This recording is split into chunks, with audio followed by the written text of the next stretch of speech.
Hi guys, welcome to the channel. This is part 2 of people doing dumb stuff.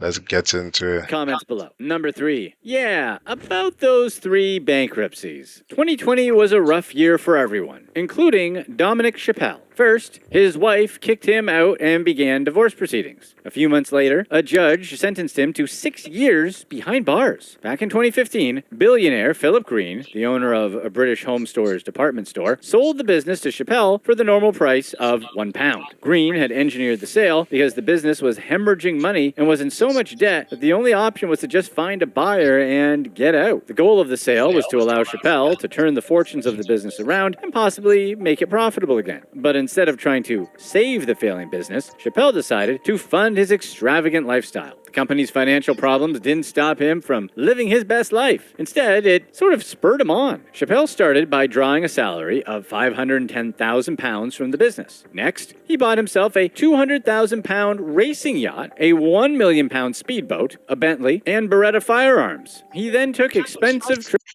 With someone's company, man. How dumb can you be, man? Why are people like that, man? Why? to the Bahamas. Chappelle also hired a helicopter, but when he was asked why, he said it was to fly directly to stores around the country to see what was happening, like you do. After a few years of draining millions from the already debt-ridden company to finance his magnificent lifestyle, the house of cards came crashing down. The company became bankrupt, and all the stores closed down, creating a devastating loss of 11,000 jobs across the UK and leaving a pensions black hole of more than £500 million. But Chappelle cared little for such things. Chappelle had managed to evade paying over £600,000 in taxes through his spending spree. Basically, he had run the company into the ground, spent lavishly on himself, and still avoided paying his taxes. In court, he claimed that he had been too busy to run the company properly, which was kind of true. Chappelle said his financial advisors were at fault. He's flying all over the world, man. Definitely he won't have time to run the company, man.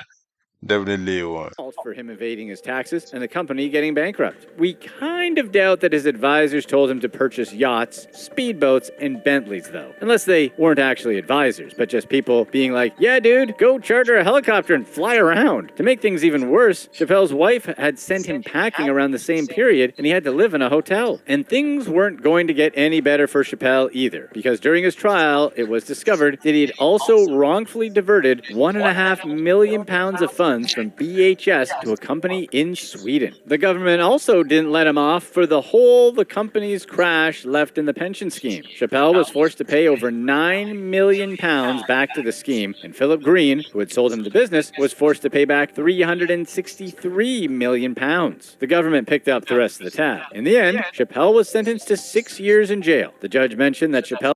Yeah, well deserved. They can sell off his asset. There's some dumb shit, man. Why do people do that, man? Why do you mess people's lives up because of your selfish and greedy needs, man? Like, people are really wicked, and like, these people deserve to go to the third layer of hell. Like, I don't know what is there, like, how, yo, man, these people are really wicked.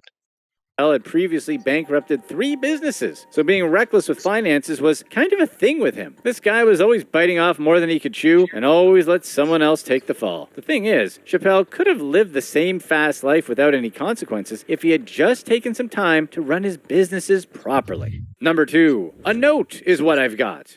Thomas Muse had the clever idea that he could rob a pharmacy by wearing a surgical mask, a hat, and armed with nothing but a note. And it worked! Just kidding. He was caught about as easily as you'd think. On the note, Muse said that he was an armed robber and had a weapon. The note also said that he would hurt the person standing closest to him if he wasn't immediately given what he wanted on his list. Muse had just walked in and gave the pharmacy tech dealing with him his note. But the tech didn't even read the note at first and just asked him routine questions. When she finally got around to reading the note, she immediately took the note to the head pharmacist, who then packed the pills Muse demanded. The pharmacist also placed the note back in the bag he handed over to Muse. But why don't you just pay for them rather than rob them? Oh, God. I know you can't pay for it. If you could, you would have paid for it, and so you can't pay for it. Maybe you don't have health insurance as well. So he had to resort to stealing. Thomas Mills. Yeah, I'm not too amused with that, but that's a rookie ass mistake, man. Hughes left the pharmacy thinking his job was done, but things soon got tricky for him. As he left the pharmacy, cops were on his tail. After a short pursuit, he was caught and handcuffed. The police found all the evidence, including the note on him, so it was an open and shut case. Muse was hit with a slew of charges, including robbery, trafficking, and possession. He definitely seems like one of those people with a pretty entitled attitude. Speaking of bratty people, be sure to stay tuned right here to find out how other entitled people found out about the consequences of their actions in our past release. Number 1. The Ironic Rapper. Nico Pandetta made an Italian rap song where he bragged about evading arrest. Unfortunately, he couldn't live up to his song. Now it's another rookie ass mistake, man. Trying to make the police look like they're not doing their job.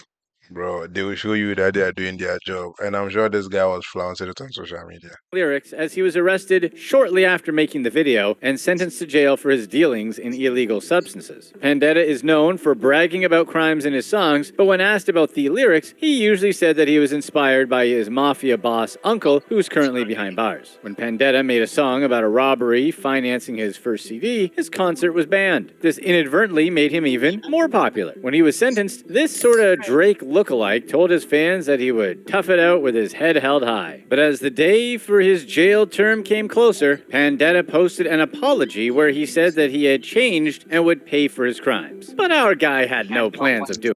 No, you go to jail, man. You should go to jail because you evaded what the police, you said they are not doing their work. You should go to jail, man. That. A few days before Pandetta was to report to jail, he skipped town. But his life on the run didn't last long, and the police quickly grabbed him. All they had to do was run a check on his friends and quickly discovered that one of them had a bed and breakfast that was booked. The police staked out the motel and soon saw Pandetta walking out of the place, and boom, game over. Pandetta was sentenced to 4 years in prison. Who knows what lyrics he might be inspired to write now that he's behind bars. Writing bars behind bars.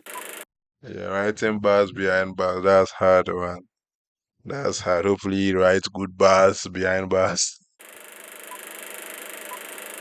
Who are some of the most spoiled kids out there? Let's get right into it and start with number 5, Punch Drunk.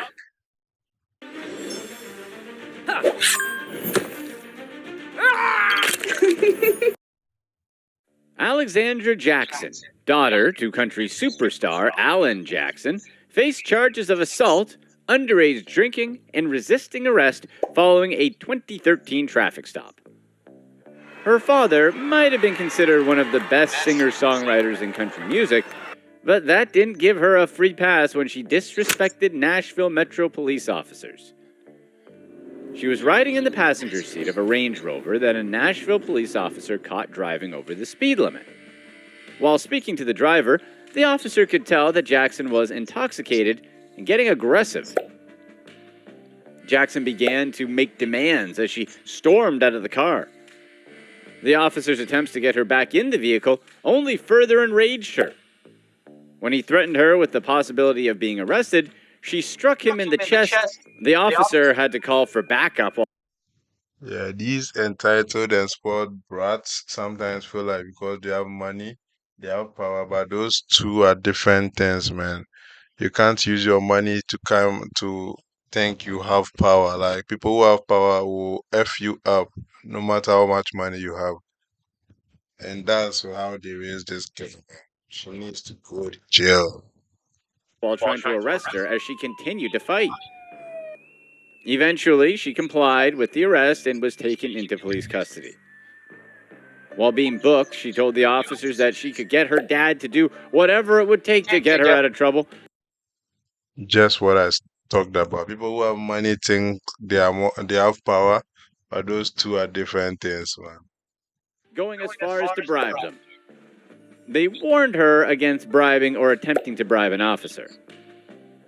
During her court hearing, Jackson avoided jail time and reached a plea deal.